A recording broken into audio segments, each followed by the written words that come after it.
আবৃত্তি করছি কবি রবীন্দ্রনাথ ঠাকুর রচিত কবিতা প্রশ্ন কবিতাটি।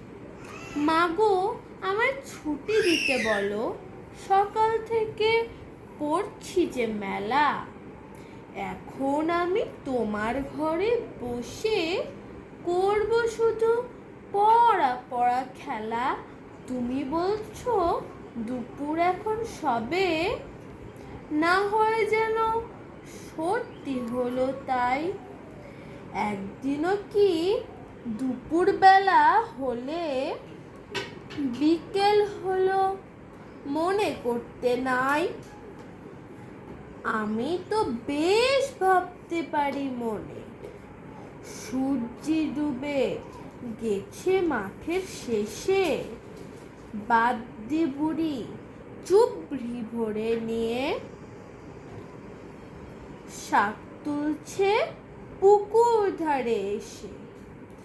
আধার হলো মাদার গাছের তলা, কালি হয়ে এলো দিঘির জল। হাটের থেকে সবাই এলো ফিরে, মাঠের থেকে এলো চাষির দল।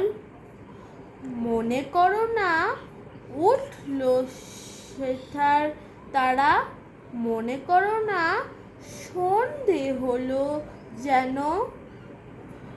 রাতের বেলা দুপুর যদি হয়, দুপুর বেলা রাত হবে না কেন?